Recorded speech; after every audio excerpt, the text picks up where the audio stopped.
Donald Trump has a giant bruise on his right hand because, he spent the whole day. YouTube ప్రేక్షకులకు నమస్కారం.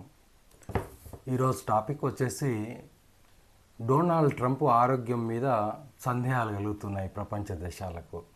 దానికి మూల కారణం ఈ మధ్య ఫ్రాన్స్ అధ్యక్షుడు మెక్రాన్తో మీటింగ్ అయినప్పుడు అతను షేక్ హ్యాండ్ ఇస్తుంటే పిక్చర్లు తీశారు.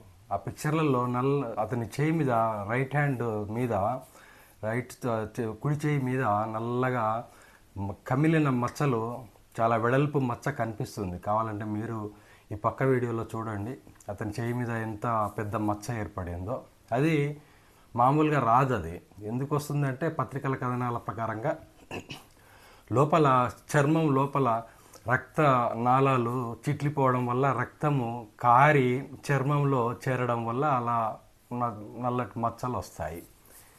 దౌర్భాగ్యం ఏంటంటే మామూలుగా ఒక చిన్న ఉద్యోగం కావాలంటే మనకు ఏదైనా గవర్నమెంట్ ఉద్యోగం కానీ ప్రైవేట్ ఉద్యోగం కానీ కంపెనీలో జాబ్ వస్తే ఫస్ట్ మెడికల్ సర్టిఫికెట్ సబ్మిట్ చేయమంటారు.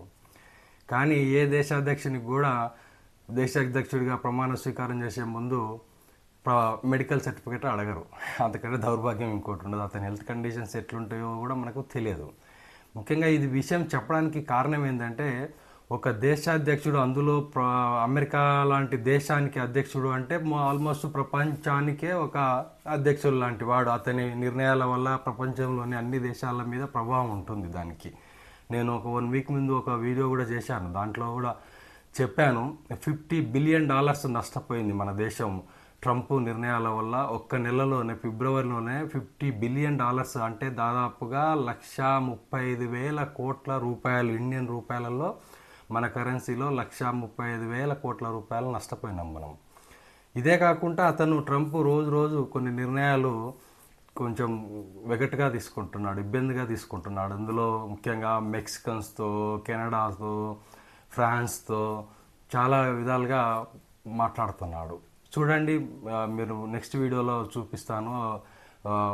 ఫ్రాన్స్ అధ్యక్షుడిని పక్కన పెట్టుకొని, మ్యాక్రాన్ పక్కన పెట్టుకొని ఫ్రాన్స్ మీదనే అతను ఇవాకులు చవాకులు మాట్లాడుతున్నాడు. మాట్లాడుతుంటే వెంటనే ఆయన ఫ్రాన్స్ అధ్యక్షుడు అతని చేయబట్టుకొని ఆపేసి అతని ప్రజెంటేషన్ అతను చేశాడు. మీరు ఒక్కరే పెట్టడం లేదు, మేము కూడా పెడుతున్నాము. యుఎన్ఓ వారు యుక్రెయిన్ వారిలో మీరు ఎంత పెట్టారో మేము కూడా అంతే పెట్టామని ఫ్రాన్స్ అధ్యక్షుడు మెక్రాన్ చెప్పాడు. కానీ మన ప్రైమ్ మినిస్టర్ ముందరనే ట్రంప్ అతిగా వాగాడు, ఇష్టమైనట్టు వాగిండు. కానీ మన ప్రైమ్ మినిస్టర్ సపోర్ట్ చేయలేదు. కానీ అదే మెక్రాన్ చూడండి, అతను మాట్లాడుతుంటే మధ్యలోనే యుఎస్ ప్రెసిడెంట్ మాట్లాడుతుంటే ట్రంప్ అతని మధ్యలోనే ఆపేసి మీరు చెప్పింది కరెక్ట్ కాదు ప్రెసిడెంట్, ఇది జరుగుతున్నది, మేము కూడా ఇంత డబ్బు షేర్ చేశాము ఉక్రెయిన్ వార్లో అని చెప్పి మెక్రాన్ చెప్పాడు. సో ఈ విషయాలన్నీ ఎందుకు చెప్పాల్సి వస్తుంది అంటే ఒక దేశ అధ్యక్షుడు అతని మానసిక స్థితి కానీ అతని ఆరోగ్య స్థితి కానీ సరిగా లేనప్పుడు, అందులో అమెరికా లాంటి దేశానికి ప్రెసిడెంట్గా ఉన్న వ్యక్తి ఇలాంటి మానసిక ఒత్తిడి కానీ ఎలాంటి హెల్త్ సమస్యలతో ఉన్నప్పుడు అతను తీసుకునే నిర్ణయాల వల్ల ప్రపంచంలోని చాలా దేశాలు నష్టపోవాల్సి వస్తుంది.